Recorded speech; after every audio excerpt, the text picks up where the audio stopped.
যে আয়াত তেলাওয়াত করেছি, যে সূরার নাম হচ্ছে সূরাতুল মুমিনিন।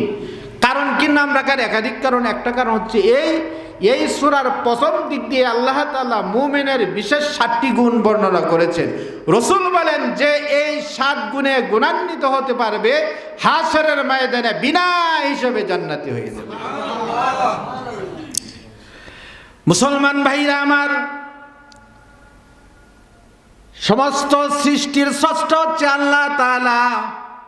তিনি যখন সৃষ্টি করবেন অনেক সৃষ্টি তিনি বলেছেন কুন হও ফায়াকুন হয়ে গেছে, কিন্তু আল্লাহ তাআলা নিজের হাতে কুদরতি হাতে 3টা জিনিস বানাইছে। একটা জিনিস হচ্ছে হযরতে আদম আলাইহিস সালাতু ওয়াস সালামের চেহারা আল্লাহ তাআলার কুদরতি হাতে বানাইছে। আল্লাহ তাআলার কুদরতি হাত হযরতে আদম আলাইহিস সালাতু ওয়াস সালামের চেহারার ভিতরে লাগানোর কারণে আল্লাহ তাআলার শক্তি আর কুদরত কিয়ামত পর্যন্ত এমন প্রকাশ পাইতেছে। কোটি কোটি মানুষ ছিল, কোটি কোটি মানুষ আছে, কোটি কোটি মানুষ থাকবে, কিন্তু একটা মানুষের চেহারার সাথে আরেকটা মানুষের কোনো মিল নাই, ঠিক কি না? কেন? আল্লাহর কুদরতি হাত লাগাইছে। তাওরাতের ফলক আল্লাহ তাআলা নিজের কুদরতি হাতে রচনা করেছে। 3 নাম্বার হচ্ছে আল্লাহ তাআলার সৃষ্টি 8টি জান্নাত। 8টি জান্নাতের ভিতরে একটা জান্নাতের নাম হচ্ছে জান্নাতুল আদন। জান্নাতুল আদন আল্লাহ পাক নিজের কুদরতি হাতে করে সাজাইছে। এত সুন্দর করে সাজাইছে, মালা আইনুন রাত ওয়ালা উজুনুন সামিআত। কোনো মানুষ চোখ দ্বারা দেখে নাই, কোনো মানুষ তার সৌন্দর্যের কথা কান দ্বারা শোনো নাই। ওয়ালা খাতার আলা কালবি বাশার।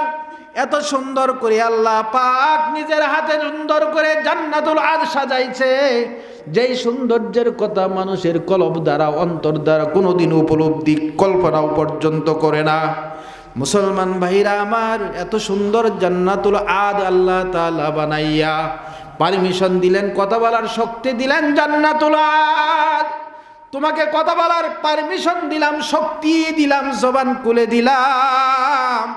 এত সুন্দর করে তোমাকে আমি বানাইলাম আমার মতো করে। তোমার ভিতরে থাকার উপযুক্ত কারা তুমি বলো?